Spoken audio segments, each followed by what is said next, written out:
शरण में एलौं हम चिखार सुनबै छी अपन कहानी बाबा कानी कानी शरण में एलौं हम चिखार सुनबै छी अपन कहानी बाबा कानी कानी बाबा कानी कानी महिमा अहाँ के जग जानी बाबा कानी कानी महिमा अहाँ के जग जानी बाबा कानी कानी महिमा अहाँ के जग जानी बाबा कानी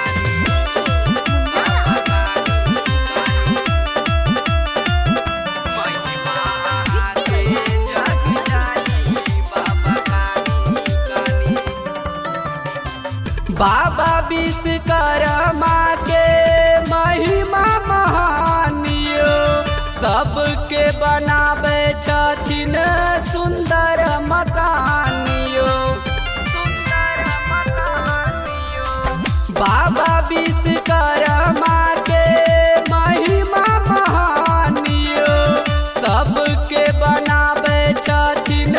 सुंदर मकानियो बाबा विश्वकर्मा महिमा महानियो सबके बनावे छथिन सुंदर मकानियो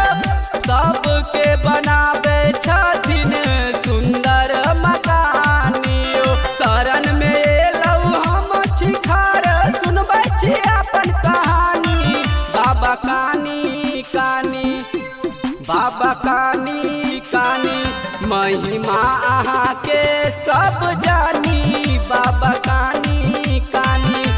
महिमा अहाँ के सब जानी बाबा कानी कानी महिमा अहाँ के सब जानी बाबा कानी महिमा अहाँ के सब जानी बाबा कानी सबके लगाबै छी अहाँ बेरा पारियो राजा दीवाना पर दियौ कनि ध्यान यो सबके लगाबै छी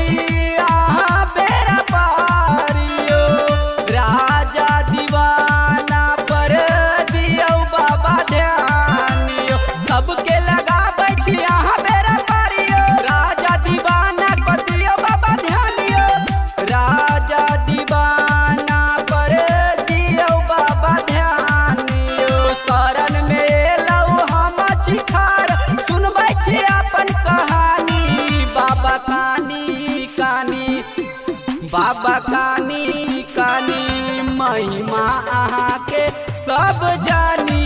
बाबा कानी कानी महिमा अहाँ के सब जानी बाबा कानी